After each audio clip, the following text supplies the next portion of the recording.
Shalom, peuple de Dieu, que la grâce de l'Éternel soit rattachée sur votre vie. Aujourd'hui encore, nous sommes très heureux de vous retrouver à notre plateforme au Quai des Écritures. Comme vous le savez, cette plateforme d'édification, d'enseignement et de vérité biblique. Et aujourd'hui, nous avons un homme de Dieu, non les moindres, avec un thème aussi puissant que ça. Nous vous savons très pressés et très nombreux connectés à nos éditions. Nous vous prions simplement de bien vous installer au Quai des Écritures commence maintenant.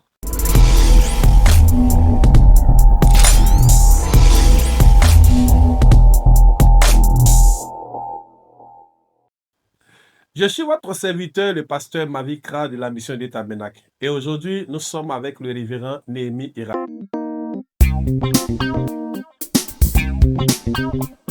Shalom, révérend. Shalom, pasteur. Comment vous allez, révérend? Je vais très bien sous la grâce de celui qui nous fortifie. Amen, révérend. En quelques mots, qui est le révérend prophète Néhémie Ira? Le révérend prophète Néhémie Ira est à la base fils de pasteur et de prophétesse. Et j'ai fait mes premiers pas dans les mains de mes parents, ensuite qui m'ont confié à certaines autorités ecclésiastiques. Et c'est à partir de là que j'ai commencé à développer la matière de Dieu en moi. Merci beaucoup, révérend prophète. La puissance de l'autel et la valeur de l'alliance. Tel est le thème qui nous réunit en ce soir. Nous passons à notre rubrique exhortation et enseignement.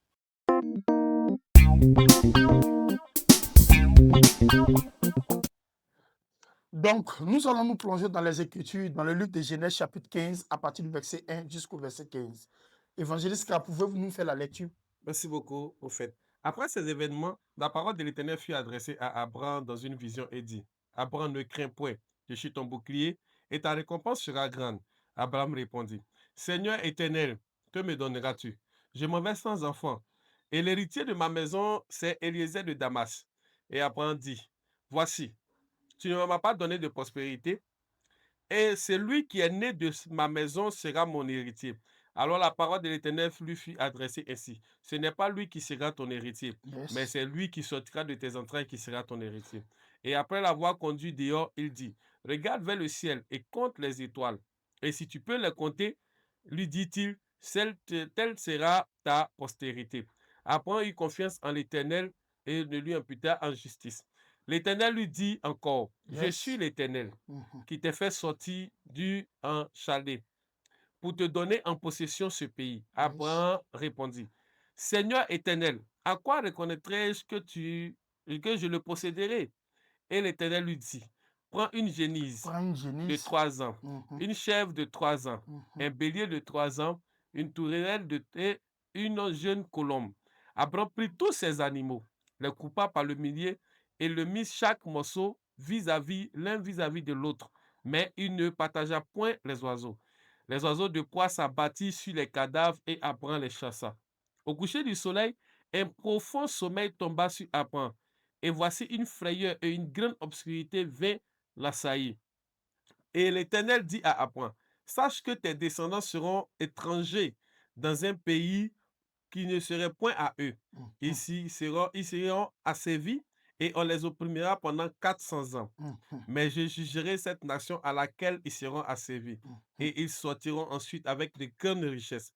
Toi, tu iras en paix vers tes pères. Tu seras enterré après une vie, une heureuse vieillesse. Amen. Amen. Parole du Seigneur. Le texte que nous venons de lire nous parle d'un homme nommé Abraham. Abraham, quand vous lisez ce texte, la Bible dit après ces événements. Quel a été l'événement qui a eu lieu? Quand Dieu parle à Abraham, Abraham décide de sortir de la Mésopotamie. Mais qui accompagne Abraham? C'est son père Terach. En Genèse chapitre 11. Mais en Genèse chapitre 12, quand vous prenez dans certaines versions le 3 ou dans la version 4, la Bible dit Abraham partit comme l'Éternel le lui avait dit. Le livre avait dit qu'il remonte dans le sens que Abraham a ajouté sur l'information de Dieu une information qui ne devait pas être ajoutée. Abraham décide de partir avec Lot. Mais quand Lot s'installe dans la vie d'Abraham, Dieu ne parle plus à Abraham. Donc il y a certaines compagnies, quand vous êtes avec eux, Dieu ne vous parle pas. Et jusqu'à ce qu'Abraham se sépare de Lot, et Dieu va se révéler à Abraham. Au verset 14, au verset 12, au verset 13, au verset 14, vous allez constater qu'Abraham offrait à l'Éternel des offrandes. Mais laquelle des offrandes n'était pas des offrandes sanguines ou sanglantes.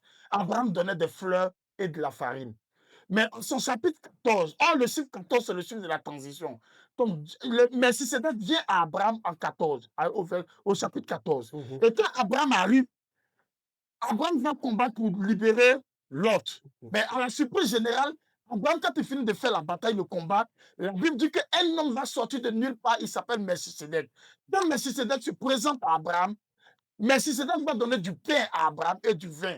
Rappelez-vous qu'en Matthieu chapitre 26, le pain et le vin est symbole de la Sainte Seine, Mhm. qui était la préfiguration de la personne de Jésus. Donc, Abraham déjà rencontre Melchisédek et Melchisédek lui donne la valeur dimensionnelle de la puissance de l'autel et la valeur de l'alliance. C'était un message codé. Et la Bible dit que quand Abraham reçoit de Melchisédek le pain et le vin, Abraham lui donna toute sa dîme. Au verset chapitre 15, quand nous arrivons, Dieu va dire à Abraham, il y a quelque chose de nouveau que je veux faire. Mais la dimension dans laquelle tu es est une dimension inférieure. Je vais t'amener dans une autre dimension où moi, je veux me connecter à toi que par le sang. En Israël, lorsque des gens devaient tisser une alliance, il y avait plusieurs types d'alliances, mais il y a deux types d'alliances. L'une des alliances que je vais parler, c'est l'alliance avec le vin. Je dis n'importe quoi pour que vous puissiez comprendre, puisque nous sommes en Côte d'Ivoire. Je prends ma coupe de vin, par exemple, j'appelle l'évangéliste K. Et l'évangéliste K prend aussi une coupe de vin. Il remplit sa coupe, j'ai rempli la mienne. Et je déclare des paroles sur ma coupe. K aussi déclare ses paroles sur sa coupe. Nous faisons échange de coupes. Je bois la coupe de K, K boit ma coupe. Les autres qui décident de me trahir, la mort l'emporte. Et voici comment en Israël les alliances étaient faites. Ça, c'était les alliances avec du vin, mais il y avait des alliances avec le sang en immolant les animaux. Et l'alliance avec le sang en immolant les animaux était l'alliance la plus puissante qui faisait ressortir la valeur de l'alliance par l'alliance sur le terme. Et Dieu dit à Abraham, la première des choses que tu vas me trouver une génisse. La génisse est l'animal, le bœuf femelle, sur lequel aucun mâle n'est monté. Et on utilisait la génisse dans l'Ancien Testament chez les Juifs pour faire un sacrifice de prospérité. Rappelez-vous qu'en 1 Samuel chapitre 16, c'est la génisse que Samuel a utilisée pour aller voir Isaïe. Donc la génisse était utilisée pour relever les biens financiers. Donc la génisse est utilisée pour faire ressortir la puissance des biens financiers qui étaient endormis. Et après la génisse, Dieu va lui demander de prendre une chèvre. La chèvre fait partie de la catégorie des boucs. Et les boucs, les choses, comment on appelle ça? Les boucs et les chèvres sont de la même famille. Et la chèvre ou le bouc était utilisé pour faire ce qu'on appelle un sacrifice d'Azazel. Azazel, c'était de faire ressortir la malédiction, c'était de renvoyer la malédiction. Dieu, quand il parle à Abraham, il sait ce qu'il dit. La troisième des choses, il demande à Abraham de trouver un bélier. Dans la tradition juive ou dans le monde des esprits spirituels, le bélier est l'animal qui fait pérenniser les finances, l'autorité et la prospérité.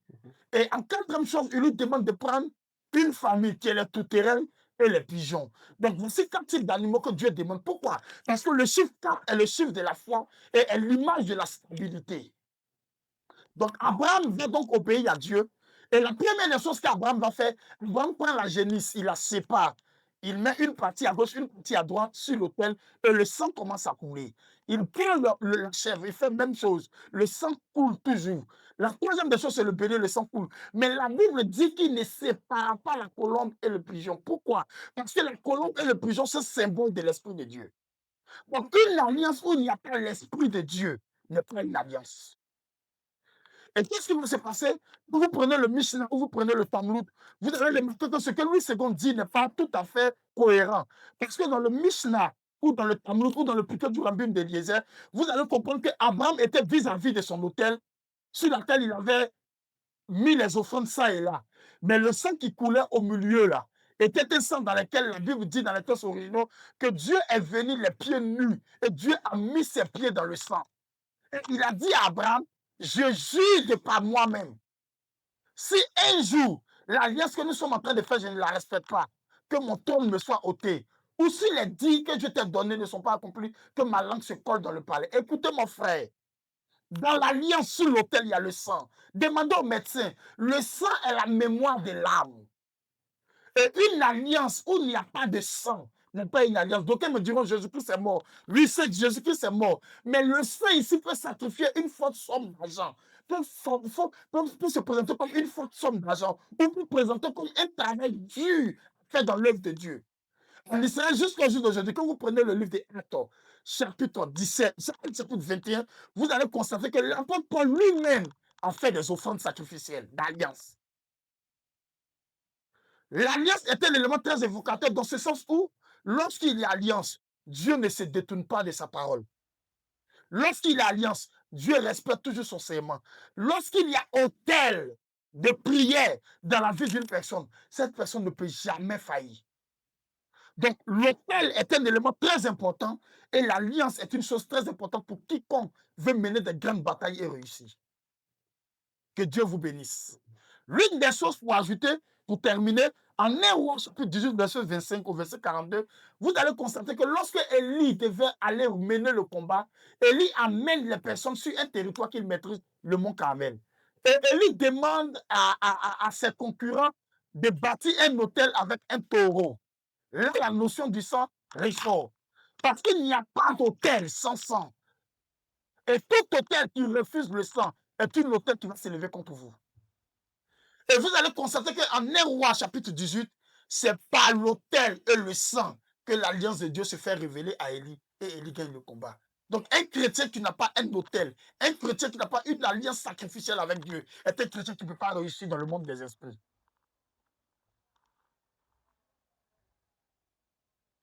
L'autel la plus puissante, Matthieu chapitre 27, c'était la personne de Jésus, portée au poteau de la croix sur Golgotha, qui signifie le lieu du crâne. Et un chrétien qui n'a pas une mentalité renouvelée ne peut pas entrer dans les grandes choses. Un chrétien qui n'a pas une alliance, un chrétien qui n'a pas un autel, ne peut pas réussir. Je peux vous rendre un témoignage assez monstrueux de ma vie. Je suis tombé malade en 2011. Laquelle des maladies était que l'appendicite s'était cassée dans mon ventre. Et l'appendicite avait fait plus de 3 jours. Et je devais être opéré.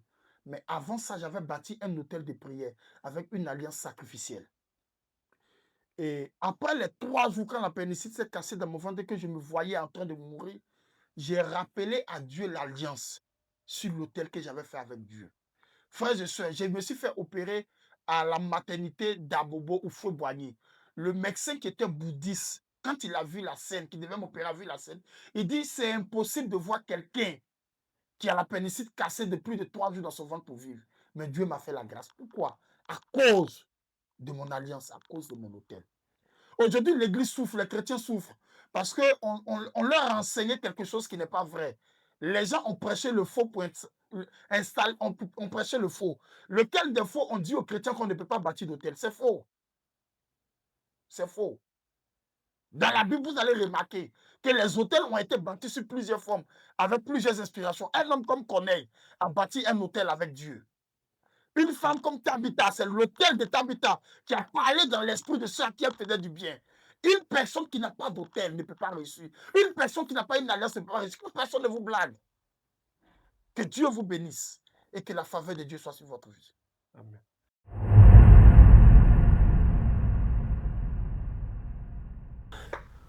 Wow, merci beaucoup, prophète. Merci beaucoup pour cet enseignement. Le plaisir est partagé. Que Dieu vous bénisse. Amen, amen. J'espère que tous les téléspectateurs, tous ceux qui sont connectés, qui nous suivent, ont été sérieusement et richement bénis par cet enseignement. Nous allons passer maintenant à notre rubrique l'interaction avec le public.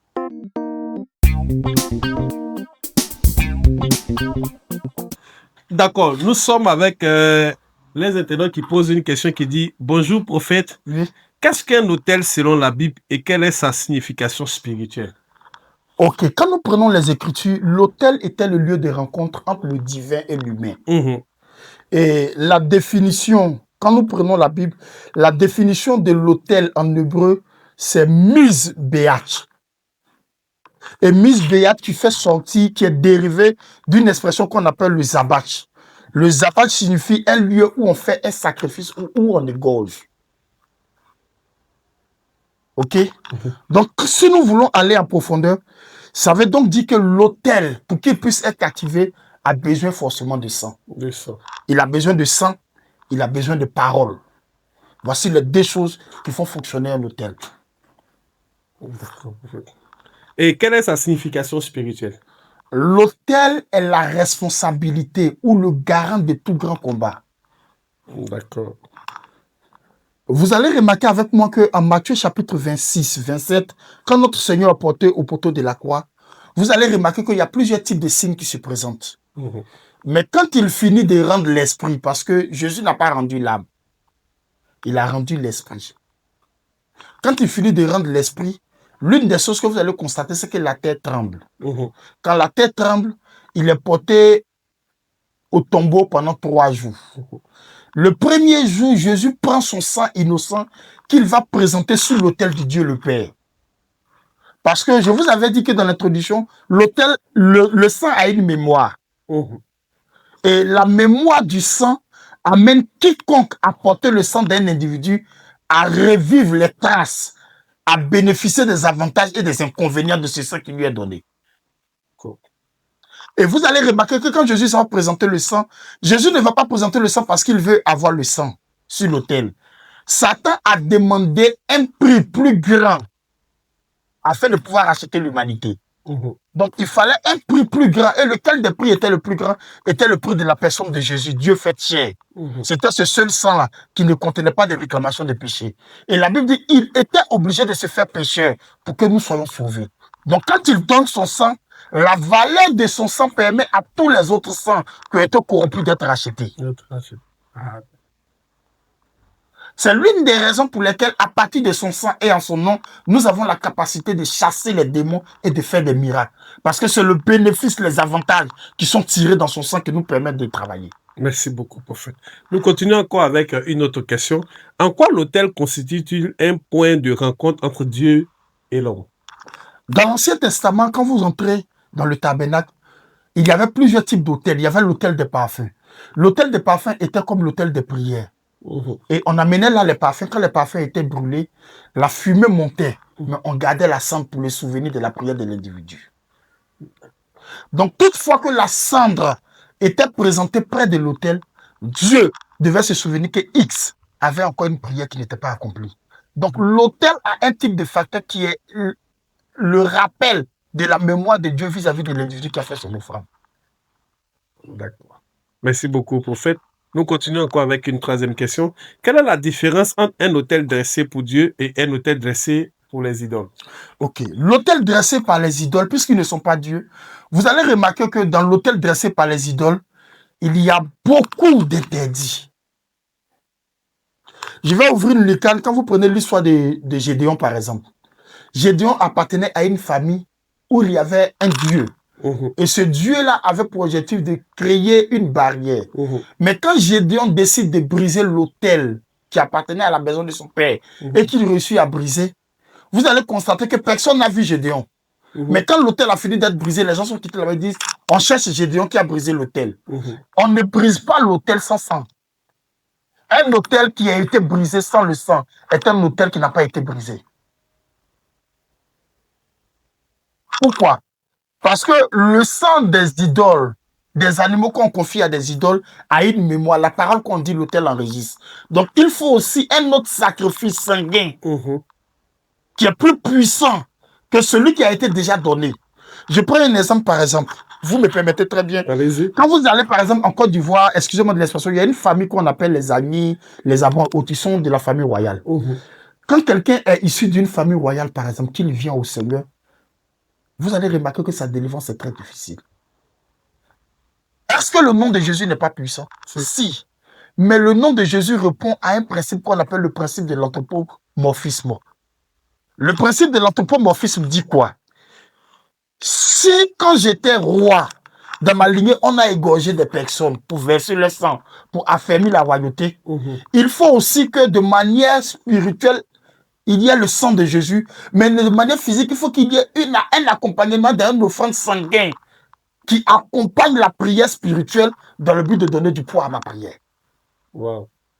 C'est l'une des raisons pour lesquelles, quand vous prenez Apocalypse chapitre 8, le verset 3 à 4, vous allez comprendre que quand les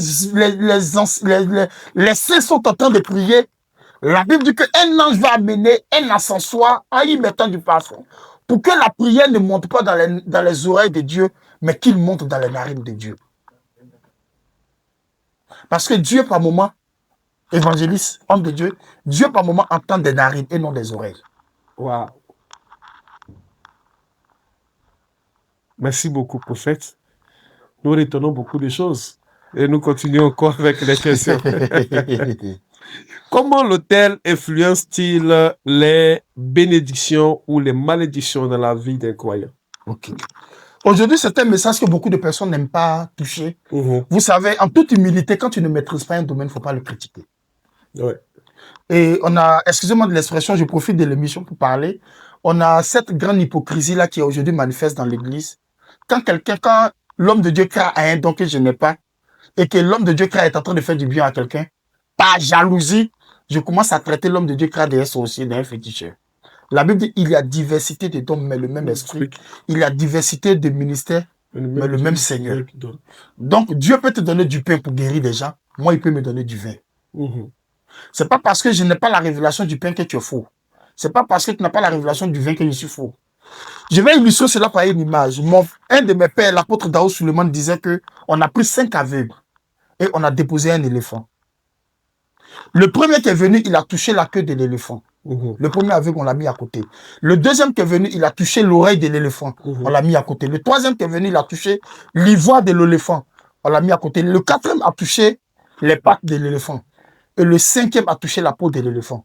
Donc, de manière individuelle, on a posé la question à chaque individu de savoir qui a déjà touché l'éléphant. D'un commun accord, ils ont levé les mains. Effectivement, eux touchent. Et on a demandé à la première personne avec, il dit non, l'éléphant est mou et il est flexible. Lui, il avait touché l'oreille. Donc, il sentait qu'il y a la révélation de l'oreille. Le deuxième dit non, qu'il est mince, mais il y a une poêle sur lui. Il avait touché la queue. Le troisième dit l'éléphant est large. Quand tu le touches, il est large. Il avait touché les pieds. Le quatrième dit l'éléphant est dur. En même temps mou. Il avait touché la peau. Le cinquième dit l'éléphant est dur et il est long. Il avait touché l'ivoire. Et tous ont touché l'éléphant, mais chacun a touché l'éléphant dans une partie bien spécifique où il pouvait évoluer. C'est ça. Et aujourd'hui, les autels de Dieu sont encore bâtis. Il y a 2 types d'autels qu'on peut bâtir pour le Seigneur. Il y a l'autel sacrificiel, avec un animal qu'on peut donner à l'église. Aujourd'hui, l'homme de Dieu se lève, il dit je veux bâtir un autel de prospérité. Mais papa, Eli Teti, je donne un bœuf et je donne une somme de 500 000 pour qu'on puisse faire une fête. Ça, c'est un autel. Et l'action que l'homme de Dieu a posée peut susciter ou réveiller une autre dimension des finances dans la vie des Kra. Et ça peut l'amener à dominer. L'homme, par contre, ne peut pas amener un animal, il ne peut pas amener la nourriture, mais il peut décider de terminer le temple. C'est aussi une autre manière de bâtir l'autel. La troisième personne peut dire, je ne peux pas amener la nourriture ni l'argent, je ne peux pas payer le matériel, mais je peux donner en argent. C'est aussi bâtir un autel. Donc, chaque individu a la révélation. Maintenant, quand nous entrons dans l'autel démoniaque se fait adorer chaque mois, chaque année, chaque saison. Et l'individu qui ne va pas faire l'adoration se met sous un jugement. Donc, l'autel de jugement va demander à l'entité ou à la divinité qui est adorée de faire payer à l'individu qui n'a pas respecté son adoration. Il peut perdre son travail, perdre son enfant, perdre sa santé ou perdre sa femme. Donc, dans le cadre de Dieu, l'autel se rebâtit pour nous donner la force de continuer l'œuvre de Dieu. Même quand on ne respecte pas, Dieu nous donne un moyen de rachat. Mais quant au diable, ce n'est pas un moyen de rachat, c'est un jugement. Un jugement. Oh. Merci beaucoup, prophète. Nous continuons encore avec les questions. Quelle alliance biblique est majeure et quelle alliance biblique majeure a été scellée sur un autel et quelles en furent ses conséquences? L'une des plus grandes alliances scellées sur l'autel, c'est la mort de Jésus-Christ à Golgotha. C'est le sacrifice ultime de tous les sacrifices. Et quelqu'un a dit que si Satan savait que amener Jésus à la croix était un grand poison pour lui, il n'allait pas le faire. La mort et la résurrection de Jésus nous a ôté des bras de l'enfer et nous a donné le salut. Wow. Ah, d'accord. Merci beaucoup, prophète. On continue encore avec les questions. De quelle manière un autel peut-il être restauré ou brisé, selon la parole de Dieu? Quand vous lisez les textes, vous allez comprendre que l'autel est restauré sur la base du serment. Sur la base du serment. Du serment. Je viens par exemple voir le prophète Kra. Et je dis au prophète Kra, je vais bâtir un autel avec Dieu, un autel de prospérité. Donc à chaque année, je donne un bélier plus un montant. Le jour où je ne respecte pas cette chose-là, pas que l'autel, pas que l'action ne va pas agir, mais la dimension de proportionnalité dans laquelle elle devait me mettre, je vais stagner. Ah, d'accord. Jusqu'à ce que le jour où je trouve le moyen, je reviens. Ah, papa, c'est là que je m'étais arrêté. Je veux qu'on renouvelle l'alliance. Et vous allez remarquer que dans les peuples anciens sur les païens, chaque alliance est renouvelée de manière saisonnière. J'ouvre une lucarne, si vous me permettez. Allez-y. Un jeune Sénégalais de Touba était errant au Sénégal et il allait voir un marabout. Et le marabout a fait un travail pour lui sans lui prendre un franc.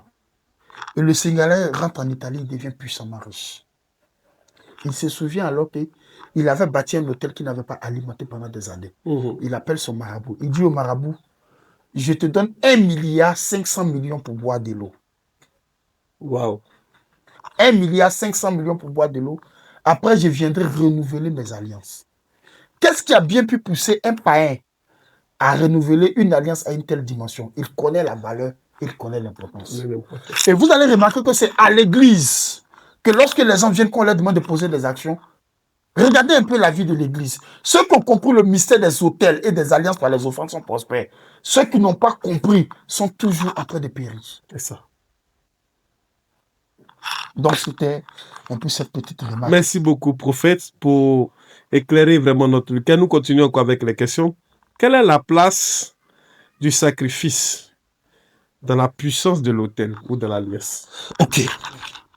Là où on parle de divinité, il y a toujours un sacrifice. Il n'y a pas de sacrifice sans divinité. Parce que ce qui alimente le pouvoir de la divinité, c'est le sacrifice. Le sacrifice. Le sacrifice alimente le pouvoir de la divinité. Et chaque fois qu'un sacrifice est érigé dans un lieu, ça donne le droit légal à l'esprit de travailler à ta faveur. Wow. Merci beaucoup, prophète. Donc, je pense que le sacrifice est l'élément majeur. L'élément majeur. Le sacrifice est la chose qui fait parler l'autel. Fait parler l'autel. Ah, d'accord. Donc, nous partons encore avec notre dernière question. Comment un croyant peut-il bâtir et entretenir un autel spirituel dans sa vie quotidienne? Il y a différents types d'autels. Il y a l'autel de la prière. L'autel de la prière s'entretient que par la prière. Et comment est-ce que nous faisons un autel de prière? Je peux dire, par exemple, je suis né un samedi. Le samedi, je le déclare, je le dédie à mon autel de prière. Donc, le samedi de telle à telle heure, il n'y a pas de contact extérieur. Jusqu'au dimanche, on m'a prêté ça. Il est en train d'entretenir son autel. Par l'alliance. Parce que l'une des définitions de l'alliance, quand vous prenez l'une des définitions de l'alliance, ça signifie partage des responsabilités. Je fais ma part, tu fais ta part. Donc, toutefois que je ne fais pas ma part, je n'ai pas le droit de recevoir une part venant de toi. Donc, j'ai parlé de l'autel de la prière. Après l'autel de la prière, il y a le jeûne il y a l'alliance du jeûne et de la prière. Jeûner et prier, c'est aussi restaurer son autel. Il y a aussi l'évangélisation qui est une forme de réparer l'autel. Beaucoup de personnes ne le savent pas. C'est une alliance. Je me rappelle en 99, en 2000, à Bobo Derrera, j'avais initié les prières à des carrefours. Mais homme de Dieu, quand j'ai commencé cela, c'était difficile. Beaucoup de personnes disaient que j'étais fou. D'autres même m'ont dit, comme j'étais sorti, j'avais fait près de 3 mois à l'hôpital, donc c'est ce qui voulait me rendre fou. Mais je savais ce que j'avais vu. Mais je peux vous assurer que quand j'ai commencé à respecter ce que je faisais, mes programmes à Derrera, c'était fantasmagorique. Les gens quittaient de partout pour venir. La puissance de Dieu était tellement démontrée que d'autres ont dit que je suis allé prendre un médicament. Je leur ai dit, si tu m'as vu prendre un médicament, c'est que tu connais la route. Et quand j'étais en train de prendre, tu as aussi pris. Tu étais là. L'alliance, la valeur de l'alliance sur l'autel te permet d'être un Dieu parmi les humains. Merci beaucoup, prophète. Avec la dernière question, quelqu'un qui demandait tout à l'heure, tout le monde peut-il bâtir un hôtel? Il n'y a pas d'hôtel sans souvenir. Il n'y a pas d'hôtel sans puissance. Demandez à tous ces puissants de ce monde. Quand vous les demanderez, ils vont vous dire, j'ai une alliance. Et on ne peut pas parler d'alliance sans hôtel. Merci beaucoup, prophète. Que Dieu vous bénisse. Amen. Je pense que tous les internautes ont certainement été édifiés par des réponses de façon extraordinaire avec le Saint-Esprit. Merci encore, prophète, et nous allons passer à notre rubrique prière.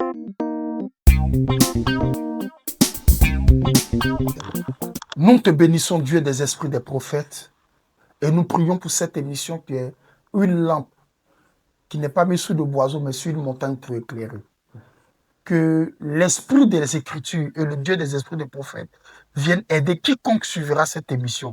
Que la bénédiction soit les partages. Éternel notre Dieu, l'émission est dirigée par des personnes qui ont besoin des moyens. Donne-nous les moyens afin que nous puissions les donner pour s'équiper en véhicules et en matériel. C'est au nom de Christ Jésus que nous avons prié. Amen. Amen. Merci beaucoup à tout un chacun, à tous ceux qui ont suivi cette émission et nous avons été très heureux de la faire en votre compagnie. Aujourd'hui, nous sommes à Cocody Angré et demain, pourquoi pas chez vous. Toute personne, tu es prophète, tu es révérend, tu es apôtre, tu es bishop, tu es un pasteur, tu es un docteur, tu aimerais passer à cette émission. Elle est totalement gratuite. Il suffit seulement de nous contacter avec les numéros qui s'affichent au bas de notre écran et tu aimerais certainement soutenir l'émission. Tu aimerais peut-être faire venir ton apport financier, soit avec de l'argent ou en nature avec des caméras. Nous serons très ravis et nous soutenir afin que la gloire soit donnée à Jésus-Christ. Shalom sur vous.